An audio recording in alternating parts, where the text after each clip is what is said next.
Pansit! Ay, ka-uy, uy. Gitagaan kong pansit yun sa kung amo nga laki yun. Gihatag man ni sa iyaha sa kuan kanang sa ubos ba. Gihatag sa iyaha. Dayon. Kanang ana siya nga. Kanang kuha ana kay mukaon man ka ana. Ako dali ko mukaon ana. Maski pansit yun. Ang iran tawag ana Indomie. Mo din to happy kay ko. Among sudan is karof. So naman siya pansit yun. Ay! Gibutan siya mga sesame seeds. Ay, nabuang nagisin atong uniform.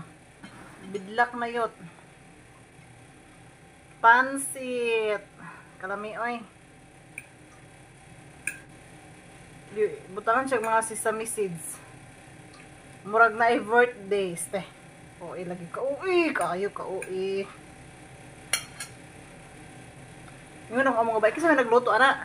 Manghod siya kung among nga laki.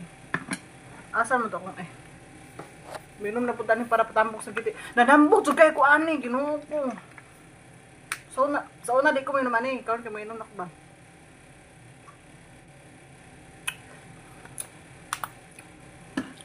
Kaon tayot mga on.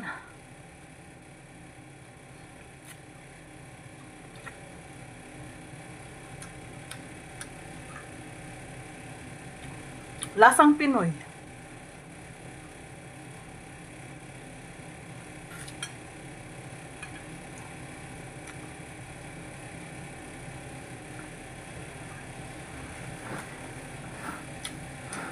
Wala siya sagol. Tawala ka na yung sagol. Kalas lang. Gulay-gulay.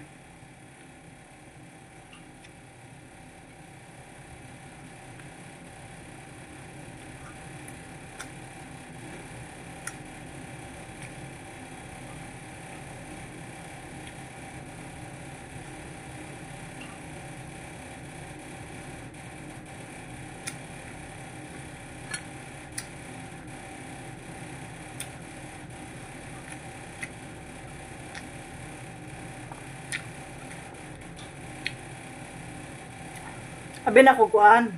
Abi na ko barato din hiyang kuan kanang kilo sa kanang karnero. Abi na ko barato ra. Sus, ang kilo kay naaman day sa 6 kg. Dulang po 1,000 sa Pinas Money.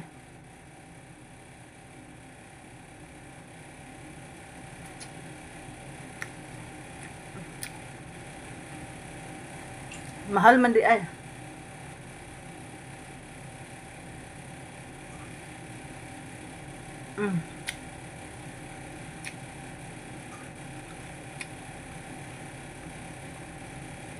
Pero ang amahan sa kung among lalaki naay kuan, naay kakarufan. Mga binhi nga kuan. Naay mga binhi nga kaniro yot. Ngayon dito nagpuyo sa desierto yot ang yang amahan. Nang ilabit ang tulugan yot kay kuan da kanang sakyanan ra yot nagihimo-himo og kuan.